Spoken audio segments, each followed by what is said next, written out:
आप लोगों ने कई बार लड़कों को ही दुखड़ा रोते हुए देखा होगा कि यार लड़कियां तो उन्हीं लड़कों से इंप्रेस होगी जो कि बैड बॉयज की लिस्ट में शामिल होंगे। अब यहाँ पे बैड बॉयज का मतलब वही दिल फेक आशिक, आज इसके तो कल उसके, फुल बिंदास एटीट्यूड के मालिक। जिन लड़कियों को वो भाव नहीं देंगे, लड़कियां उन्हीं को ही जाके भाव देंगी, उन्हीं के ऊपर दिलो जान निछावर करेंगी कि आओ मुझे लूट लो। लेकिन जब भी बात शादी की आएगी, उसे एक इनोसेंट हस्बैंड, एक ऐसा फाइनेंशियल स्टेबल आदमी उसकी तलाश होगी जो उसका फ्यूचर सिक्योर कर सके। वो जाकर वरमाला उसे ही डालेगी, ऐसा लड़कों का मानना है। चलो ठीक है, मान लेते हैं, काफी जगह होता भी ऐसा ही है। लेकिन इस चीज को जरा रिवर्स करके देखें। एक लड़के को भी तो उसी बोल्ड बिंदास लड़की की चाहत होती है जो बेड पर मजे लेना मजे देना दोनों जानती हो। यार कि जो हॉट सेक्सी लड़की से सेटिंग करा दे यार। 10 लड़कों की नजरें जिस लड़की को घूर रही होगी, उस 11वें लड़के को उसी को ही बिस्तर पर लाना होगा, उसे ही अपनी गर्लफ्रेंड बनाना होगा कि यार जब लेकर चलूंगा ना साथ में तो लड़के जल जल के मर जाएंगे मुझसे।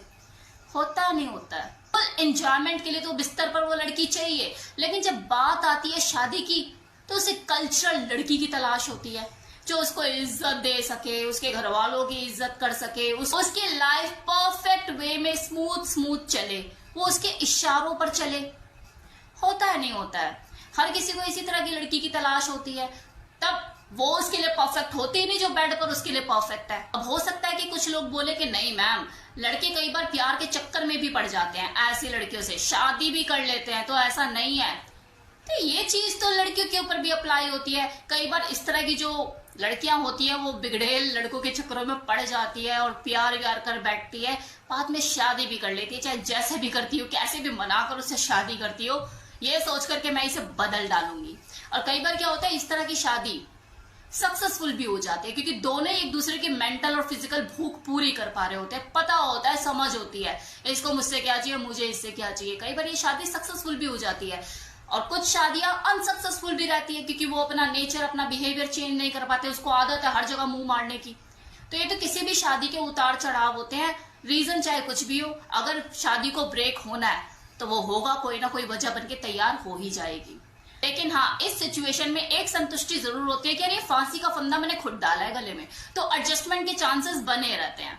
लेकिन अभी जो मैं बात करने वाली हूँ वो उन मेल फीमेल की बात करने वाली हूँ जो मजे के लिए बिस्तर पर पलंग तोड़ परफॉर्मेंस के लिए तो बोल्ड बिंदास बाला या फिर बोल्ड हंक को ढूंढते हैं, लेकिन जब बात आए शादी की तो किसी फीमेल के लिए एक कल्चरल मैन, दिमाग से थोड़ा सा लल्लू और फाइनेंशियली स्टेबल उसकी पहली पसंद होती है। और वहीं अगर मेल की बात की जाए तो उसे भी एक कल्चरल वुमेन, संस्कारों वाली, उसके आगे पीछे घूमे, उसकी पहली पसंद होती है।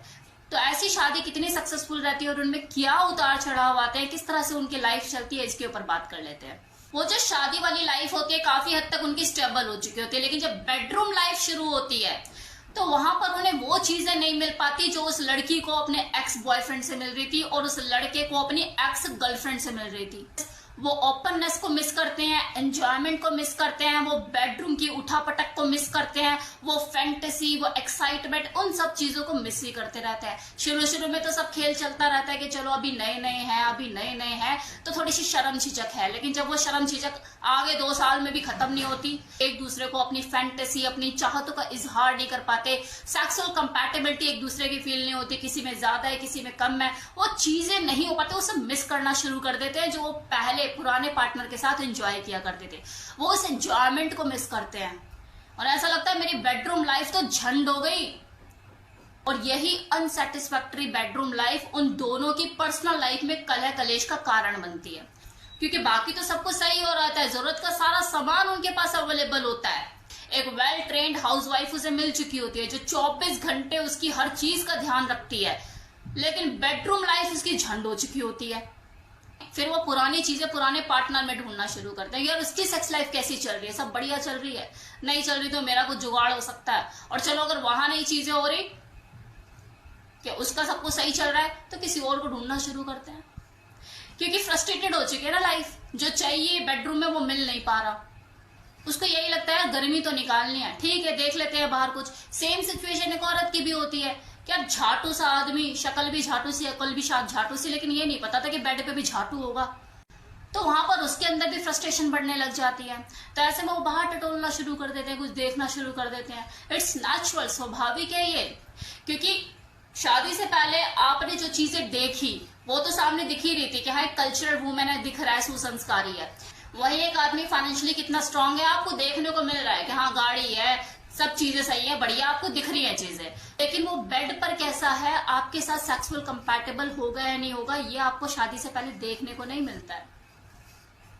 और इसके बारे में कोई जानना भी नहीं चाहता, ना पूछना चाहता कि भाई उठता भी है या नहीं। लोग जो शादी करने वाले होते हैं उन्हें यही लगता है कि सब कुछ तो सही लग रहा है, लेकिन बम तो आगे जब बेडरूम में एक बेडरूम लाइफ उनकी शुरू होती है तभी फूटता है कि चीज क्या है। इसीलिए तो कहा जाता है कि शादी का लड्डू कोई खाए तो पछता है, कोई ना खाए वो भी पछता है। यही रीजन है और कोई रीजन नहीं है। अब इसका सोल्यूशन क्या है? एक बार शादी हो गई उसके बाद कोई सोल्यूशन नहीं है, सिर्फ एडजस्टमेंट है। अगर इस एडजस्टमेंट से बचना है तो सोल्यूशन आपको पहले निकालना होगा, शादी से पहले। डिसीजन ऑफ मैरिज सोच समझ के लीजिए, क्योंकि आपकी बेडरूम लाइफ जितनी बेहतर होगी, आपकी जो पर्सनल लाइफ है वो उतनी सक्सेसफुल, शानदार, माइंड ब्लोइंग होगी। क्योंकि एक सक्सेसफुल मैरिड लाइफ का आधार ही सेक्स है। वो जीएफ जिसे आप बिस्तर पर तो लाना चाहते हो, ललायत हो, लेकिन उसे पर्सनल लाइफ का हिस्सा नहीं बनाना चाहते। और वहीं एक फीमेल जो कि एक बैड बॉय के साथ लिपटा चिपटी करने के लिए पूरी तैयार है, बिस्तर पर एंजॉय करना चाहती है, लेकिन अपनी पर्सनल लाइफ में उसको अपनी लाइफ का हिस्सा नहीं बनाना चाहती, वो क्रेडिट उसे नहीं देना चाहती। बाद में शादी के बाद उन्हीं चीजों को उस बंदे में ढूंढ रहे होते हो, और नहीं मिलते तो बाहर ढूंढ रहे होते हो। इस वहम को निकालने की जरूरत है कि कोई बोल्ड और बिंदास लड़का या बिंदास लड़की हमेशा महापापी होंगे, ऐसा जरूरी नहीं है। हर इंसान चेहरे पे चेहरा लगाकर घूमता है इस बनावटी दुनिया में, जरूरी भी है। खुद के लिए उसका अलग चेहरा होता है और दुनिया के लिए अलग, और हम हमेशा उसको उस चेहरे से जज करते हैं जो उसने दुनिया के लिए अपने चेहरे पर चढ़ाया हुआ होता है। देखो यहाँ पे ये मतलब नहीं है कि मैं आपको बैड बॉय या बैड गर्ल से ही शादी करने के लिए प्रेरित कर रही हूँ, नहीं। ये तो आपकी अपनी पर्सनल चॉइस है, अपने खुद के थॉट प्रोसेस है, आप किस तरीके से चीजों को लेते हो। मेरा कहने का मतलब यहाँ पे ये है कि कभी भी जो जैसा दिखता है वैसा होता नहीं है। कि आप जिससे भी शादी करो उसके साथ आप थोड़ा टाइम स्पेंड करो, ये जानने के लिए बंदा एक्चुअल में है क्या। सिर्फ फोन तक सीमित मत रहो, उसको टटोलने से खमोलने की कोशिश करो। कितना ओपन माइंडेड है, ओपन माइंडेड है भी, अब बस दिखा रहा है। आगे जाके कुछ चीजें होंगी भी उस लेवल पे या नहीं। थॉट प्रोसेस क्या है इसका, इसकी चॉइस, इसकी पसंद क्या है, खुलना बहुत जरूरी है। या किस लेवल तक चीजों को समझते हो, कि कितनी लड़कियों से अफेयर रहा, कितने पानी में है पता तो लगे, किसका मतलब भी जानता है, किस लेवल तक जानता है, किस तरीके से करेगा। कई बार शादी करके लोग बैठ जाते हैं उसके फाइनेंशियल स्टेटस से इंप्रेस होके, पता लग रहा है कि अगले का तो उठता ही नहीं है। लड़की की तो हो गई जिंदगी बर्बाद कि आपने क्या देखा, सिर्फ स्टेटस देखा, बाद में कहीं और मुंह मारेगी। सेम चीज लड़कों के साथ भी होती है, ऐसा नहीं है। किसी को लेस्बियन लड़की पड़ जाती है पल्ले। तो खुलना बहुत जरूरी है शादी से पहले, तभी आपकी जो सेक्स लाइफ है वो सक्सेसफुली आप रन कर पाओगे, और उसके जो इफेक्ट है शानदार देखने को मिलेंगे अपनी पर्सनल लाइफ में। इस वीडियो के लास्ट में मैं यही बोलना चाहूंगी कि जो लोग मेरी इस बातों से रिलेट कर पा रहे हैं खुद को, तो बहुत अच्छी बात है, और जो नहीं कर पा रहे और भी अच्छी बात है, क्योंकि हर बात हर किसी के ऊपर अप्लाई नहीं होती। हर किसी की बेडरूम लाइफ अलग, हर किसी की सिचुएशन अलग, उसके सर्कमस्टांसेस अलग। तो जरूरी नहीं कि मेरी हर बात हर किसी के ऊपर लागू होती है। अपवाद हर जगह होता है।